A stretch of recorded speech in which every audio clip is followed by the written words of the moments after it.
History holes.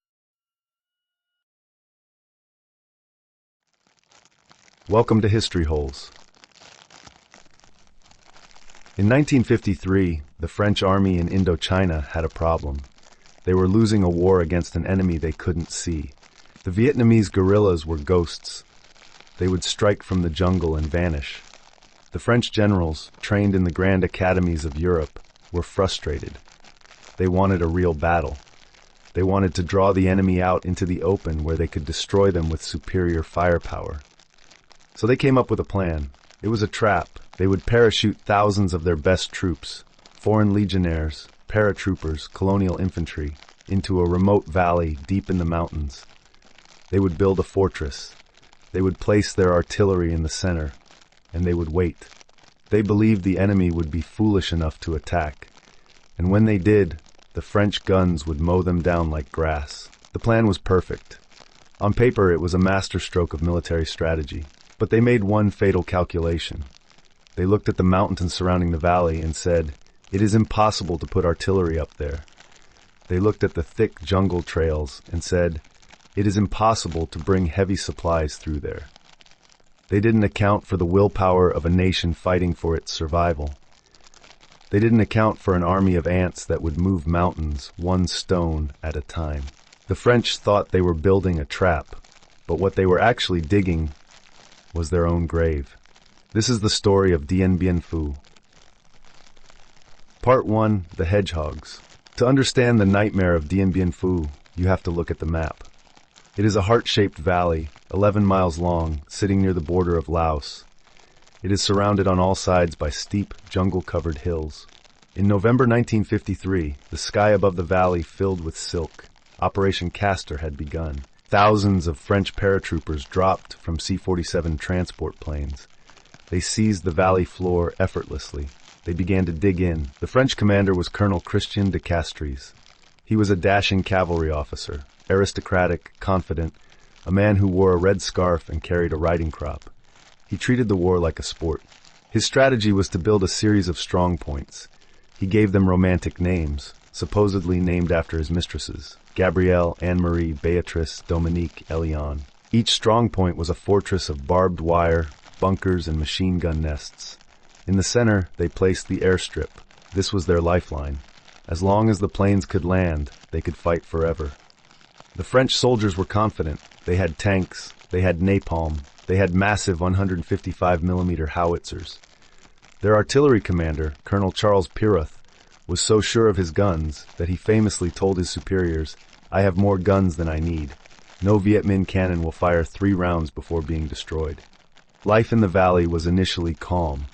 The soldiers played cards, drank wine, and strengthened their bunkers. They looked up at the dark, silent hills surrounding them and waited. But up in those hills, something impossible was happening.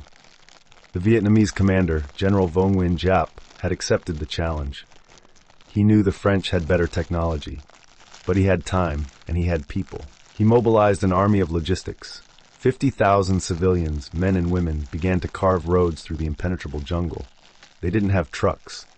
They used the Zaytho, a standard Peugeot bicycle, reinforced with bamboo and iron struts to carry up to 600 pounds of rice or ammunition.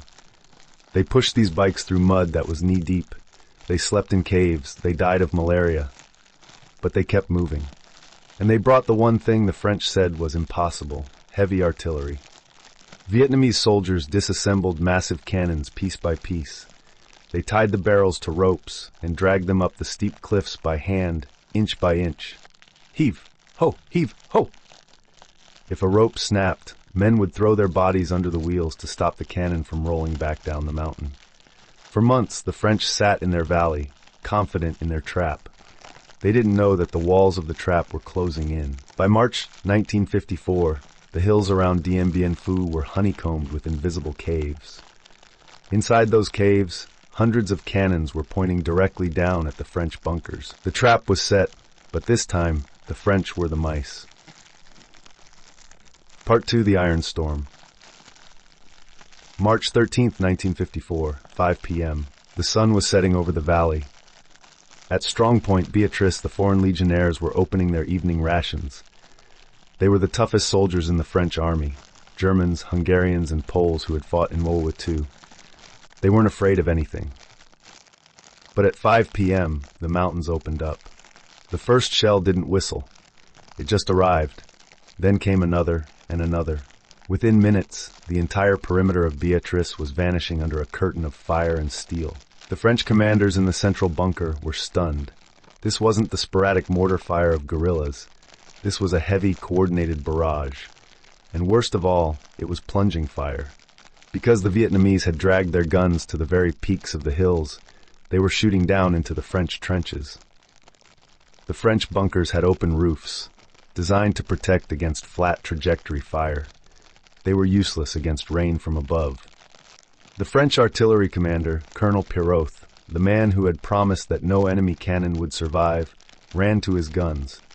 He ordered counter-battery fire. "Target the flashes," he screamed. But they couldn't see the flashes. The Vietnamese had dug their cannons into deep tunnels. They would roll the gun out, fire, and roll it back in before the French could calculate the coordinates. Piroth's guns were firing blindly at the jungle, hitting nothing but trees. Meanwhile, Strongpoint Beatrice was being erased. Human wave attacks followed the shelling. Thousands of Viet Minh soldiers, shouting and blowing bugles, surged through the barbed wire. The legionnaires fought like demons, but they were overwhelmed. By midnight, the radio from Beatrice went dead. The impossible had happened. The strongest outpost had fallen in 6 hours. The next night, it was Strongpoint Gabriel's turn. The same story repeated. Massive artillery, human waves, annihilation. The psychological blow to the French command was absolute. Colonel Piroth, the one-armed veteran who had guaranteed the safety of the valley, retreated to his dugout. He realized he had doomed his men. His arrogance had killed them. He lay down on his cot, pulled the pin on a hand grenade, and held it to his chest. He was the first casualty of the French despair. By the end of March, the trap had snapped shut completely.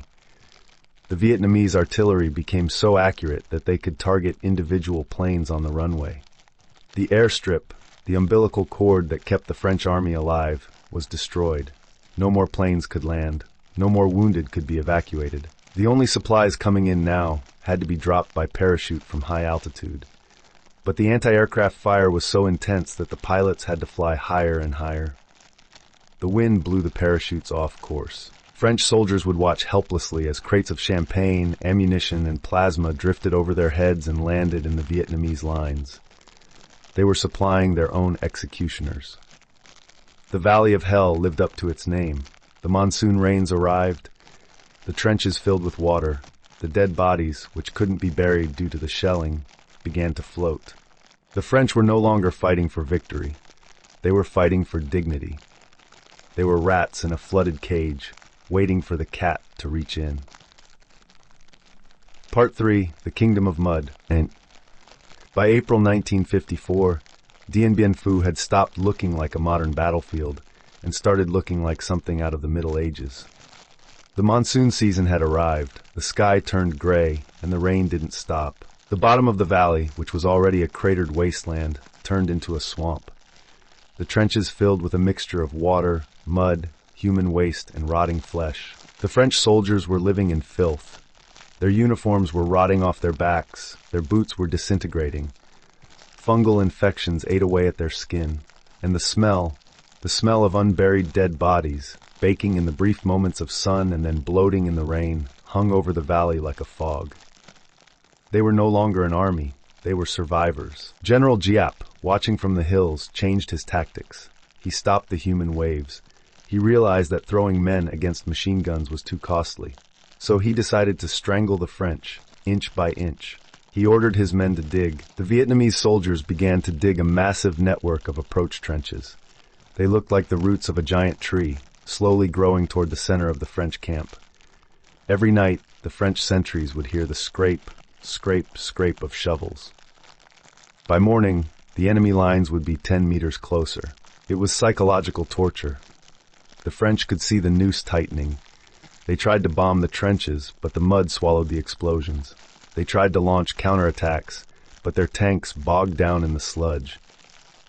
Inside the shrinking perimeter, discipline began to break down. A strange society formed on the banks of the Nam Yum River, which ran through the camp. Hundreds of French soldiers, mostly colonial conscripts from North Africa and local Thai tribesmen, simply gave up. They deserted their posts but had nowhere to go, so they hid in the dugouts along the riverbank. They became known as the rats of the Nam Yum. They lived like scavengers. They would wait for the supply drops to drift off course, then run out into the open to steal the food and ammunition from their own comrades. They fought over cans of cheese and bottles of wine while the battle raged around them. But for the paratroopers still on the line, the paras, there was no surrender. These men, the elite of the French Empire, fought with a desperate, nihilistic fury. They knew they were doomed. They knew Paris wasn't sending help, but they fought for pride.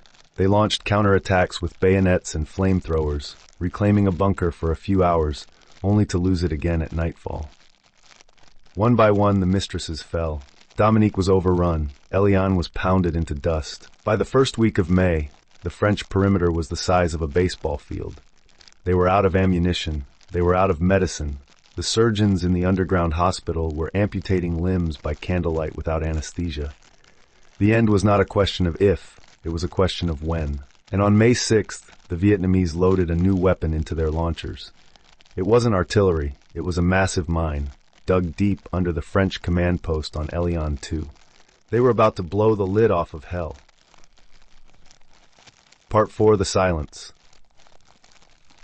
On the night of May 6th, the earth shook. The Vietnamese engineers had spent weeks tunneling under Strongpoint Eliane 2, the last major hill protecting the French command bunker. They packed the tunnel with 1,000 kilograms of TNT. When they detonated it, the top of the hill simply vanished. The explosion broke the spine of the French defense. Viet Minh soldiers poured into the crater before the dust had even settled. The paras fought hand-to-hand in the dark, using knives and entrenching tools, but the tide was unstoppable. By the afternoon of May 7th, 1954, the French perimeter had shrunk to a few hundred meters. Inside the Central Command bunker, Colonel de Castries knew it was over. He radioed his superior in Hanoi, General Cogny. The order he received was cold and uniquely French. "The firing must cease," the general said. "But do not raise the white flag. You must not surrender. Let the fire die out of its own accord. We cannot have the flag of France seen surrendering to an Asian guerrilla army." It was a final act of vanity. Even in defeat, they were worried about the optics. At 5:30 p.m., de Castries ordered his men to destroy their radios and smash their artillery sights. Then, for the first time in 56 days, the guns stopped. The silence that fell over the valley was heavier than the shelling. It was a physical weight. The soldiers on both sides stood up slowly from the mud, dazed, their ears ringing. The sun was setting. The Valley of Hell was quiet. But for the French survivors, the nightmare wasn't over. It was just changing shape. Nearly 11,000 French soldiers marched out of Dien Bien Phu into captivity. They were forced on a brutal 500-mile death march to prison camps in the jungle. They had no medicine, little food, and were ravaged by dysentery. Of the 11,000 who surrendered, fewer than 3,300 would ever see France again. The rest died in the bamboo cages of the camps. The Battle of Dien Bien Phu did more than just destroy a French army. It destroyed the French Empire. At the peace conference in Geneva that followed, the French signed away Indochina. They were done. They packed their bags and went home.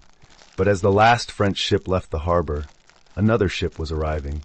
The United States had watched the battle with horror. They saw the domino theory coming true.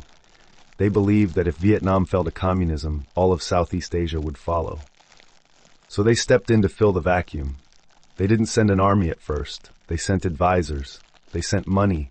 They sent CIA agents. They looked at the mistakes the French had made. The arrogance, the underestimation of the enemy, the belief that superior technology could defeat a people's will. And they said, "We can do better." They were wrong. The Valley of Hell was just the prologue. The main event was about to begin, and the ghosts of Dien Bien Phu were waiting for the Americans to make the exact same mistake. I thank you very much for joining us on this journey. I hope to see you in the next one.